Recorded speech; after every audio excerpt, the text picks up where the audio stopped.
Sounds right. Okay, here we go. Thank you so much, Mr. Bobbitt. All right, so a couple of things I want to say before we get started with today's poetry session. I totally realize that some of you may not be as excited as I am about poetry. That's okay. That's fine. But poetry is part of the Saturday Academy curriculum. It's something you will be expected to do just like everything else you did earlier today. Does everybody understand that? All right. So I'm going to do everything in my power to make it easy for you. All I'm asking is that you open up to the process. There's a lot to be said for exercising your creative thinking, right? And that's why it's so fundamental and important to Saturday Academy. So we want to try to make it fun. We want to try to equip you with everything that you need so that you can be successful. So if you're feeling a little anxious right now, try not to. It's not like you're going to get graded. It's not like anybody's expecting you to become Maya Angelou or anything like that, although there might be the next Maya Angelou in here. We just want you to buy into the process. The other part that makes this work is that this is a safe space. We have to agree that we will be very respectful of one another, that we will not laugh at one another if somebody says something that, if somebody has a question, we want to honor that. We have a lot of conversations doing poetry. Somebody might say something that you don't agree with, and that's perfectly fine. But that doesn't mean that you disrespect or try to start an argument with that person. So creativity in a group setting can only happen if everybody feels safe and respected. All right? So can we all agree right now that this will be a safe space? Yes? All right. Awesome. So the second thing is that not only am I a poet, I'm also the Director of Education and Public Programs at the Black Archives of Mid-America. We are a research institution located in the historic 18th and Vine Jazz District, but our founder, Horace Peterson III, wanted to make sure that he was honoring the African American heritage of Kansas as well. And so for the first part of each poetry session, we're going to take maybe 3 or 4 minutes and look at some aspect of Kansas and its African American history, or some prominent African American historical figure who lived or made a name for him or herself in Kansas City, Kansas. So we're going to start with that Black history moment, and then we're going to segue into the poetry component. I was made aware that some of you had already started working on your worksheets. Please don't do that because we're going to get to that place together, and by the time you start working on your worksheets, the conversation, the poems we will have read, all of that stuff is going to give you a lot more to work with when it's time for you to actually start writing your own poems, okay? All right. Now, just double check, everybody got a pencil? Everybody got a handout? Everybody has a poetry folder, right? Okay. Need one more handout? All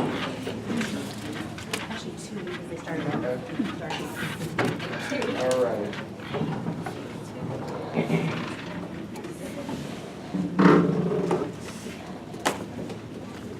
What do you need? Folder. And we need a poetry folder over here. Poetry folder over here.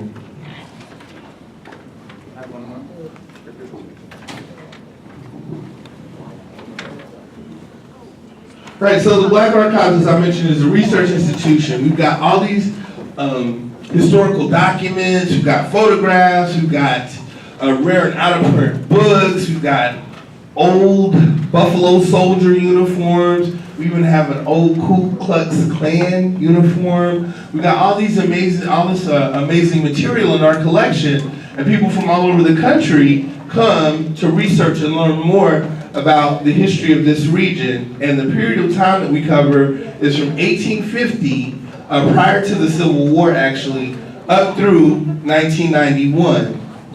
And what I wanted to talk about today, with it being October, this is, we're coming upon, here's what I'm trying to say, the anniversary of the historic battle. It was called the Battle of Island Mound. So, the Battle of Island Mound took place on October 29, 1862. So that was during the Civil War. So back then, some of you might enjoy history, some of you may have talked about this in your history class, but was Kansas a free state or a slave state? It was a free state. Kansas was a free state. Missouri, was it a slave state or a free state? Slave state, that's exactly right.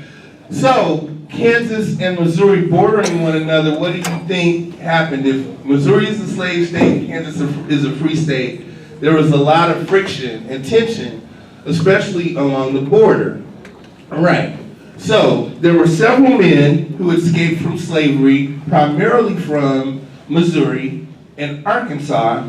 They came to Kansas to be free. They even sometimes used, are any of you familiar, there's a place here called the Quindaro Ruins. Yeah, so that was one of the stops on the Underground Railroad, and the Underground Railroad, of course, was a system by which people who were escaping slavery had safe havens in people's houses, and other ways that the people on the Underground Railroad had these stops to help people make it to free states. So Quindaro was one of the stops on the Underground Railroad. Some people were trying to move further north, some people settled right here in Kansas. And a lot of those men who did felt like they wanted to fight in the Civil War. They wanted to fight for their freedom, but at that time, in history, it hadn't been legalized yet.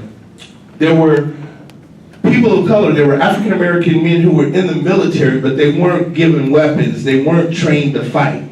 But there was this man, Captain William Matthews, who was in Leavenworth, and he started training up a regiment of volunteer soldiers because he was sure and confident that at some point that African American men were going to be allowed to fight in the war. So he began training them. There were 200 of them, and they called themselves the 1st Kansas Colored Infantry. And they were training, and they found out about a group of guerrilla Confederate soldiers. So the Confederate soldiers were fighting for slavery. They were the ones who wanted slavery to continue. The Union Army wanted slavery to end. So of course William Matthews was training these men for the Union Army, but they hadn't been accepted yet. So as they were training, they came across a battalion of guerrilla Confederate soldiers, 600 of them. So these 200 informally trained soldiers went up against 600 men who had been trained and who had been prepared for battle, and they won, right? And they fought valiantly. And so word got back to President Lincoln about this small group of African American soldiers, the 1st Kansas Colored Infantry, that fought this Battle of Island Mound and won. So this is an artist's rendering of what took place that day, and it was in a popular magazine at the time called Harper's Weekly. And shortly thereafter, President Lincoln signed the Military Act of 1863 that finally allowed African American soldiers to fight in the Civil War. But the first time African Americans ever engaged in battle in the Civil War was because of the 1st Kansas Colored Infantry. And the battle took place about 80 miles south of here, Bates County. It's like a little bit further past Belton when you're heading down 71 South. But anyway, on the Kansas-Missouri border, 80 miles south of here. So, did anybody know that? I didn't before I started working at the archives, and I'm learning about how much history that had national importance happened right here in Kansas. And so we're going to be talking about that at the beginning of every poetry session. All right, so now we're going to go ahead and segue into our poetry lesson. And one of the things that Mr. Bible was talking about is that we have a diverse group of students here because you all come from different middle schools, and if it wasn't for Saturday Academy, you may not have met one another. Another thing, when we think about that word diversity, is that we have so many different cultures represented here. And Ms. Marshall wants for us to practice something that's called cultural competency. For us to really be truthful and authentic in our philosophy of diversity and inclusion, we have to learn more about each other. It's important for us to learn about other cultures and how other people do certain things. And so one of the things that we're going to talk about today, because there's a celebration that's coming up at the end of the month, and it's called Dia de los... Yeah, you guys already know what I'm talking about. Or it's also called Day of the Dead, right? And so at the bottom of your page, your handout, there is an explanation of what Day of the Dead is about. But I thought there might be somebody here who might be willing to talk a little bit about the Day of the Dead, or if your family or friends or people that you know celebrate Day of the Dead, if you might want to talk about that really quickly. Anybody? I know this is a big group. All right, here, I'm gonna...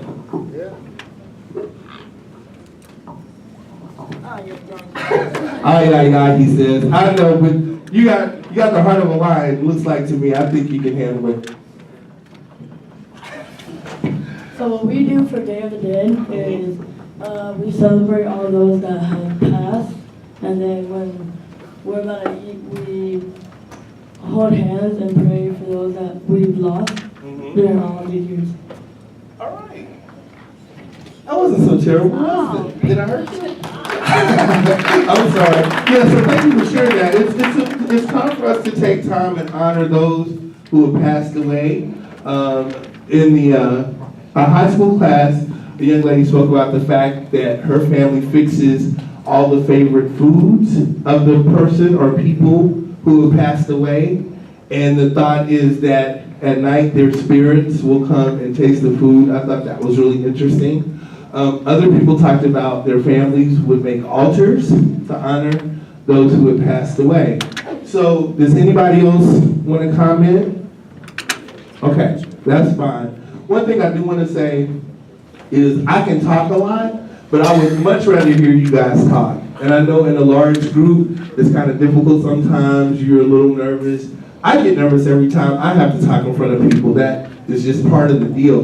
But we've already agreed that this is a safe space, right? So I would much rather hear you guys talking than myself talk. So if I ask you a question or whatever, I really do hope that you all will engage in a conversation with the rest of the group. All right. So in honor of Day of the Dead, which, as Dar pointed out earlier, takes place from October the 31st through November the 1st. November the 2nd. Thank you, Dar. That we will do a poem that kind of deals with this idea of death. I know you guys are pretty young, but any of you at this point, are you really like, when you think about death, are you afraid to die? I don't want to die. No? I just want to say, no.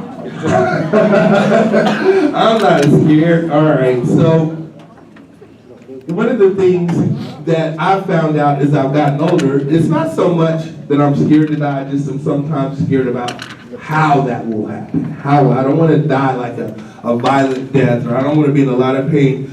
My dream is on the night of my 100th birthday to lay down in my bed and fall asleep, and that be a wrap. You know what I mean? I don't want to feel anything. I think it would be really significant to be able to say you lived 100 years to see all of the incredible changes that can take place over that period of time. But anyway, we all think about it at some point. And the poet that we're going to look at today, her name is Mary Oliver. She's one of the most highly celebrated poets in American letters. And she's written this poem called When Death Comes. So I'm going to read that to you. I want you all to be active listeners, pay attention, because we're going to have a discussion about the poem afterwards, okay? It's on the back side of the paper.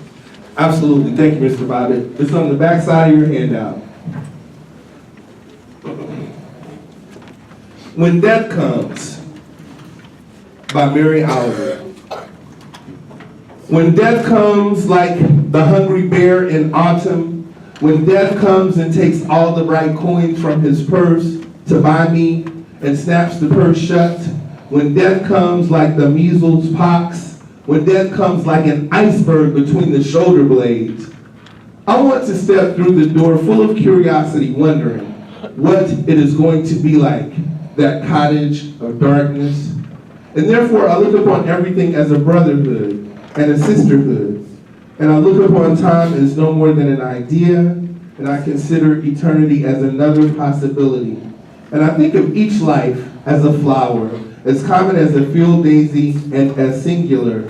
And each name a comfortable music in the mouth, tending as all music does toward silence. And each body a lion of courage and something precious to the earth.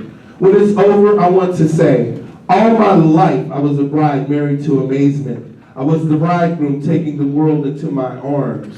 When it is over, I don't want to wonder if I have made of my life something particular and real.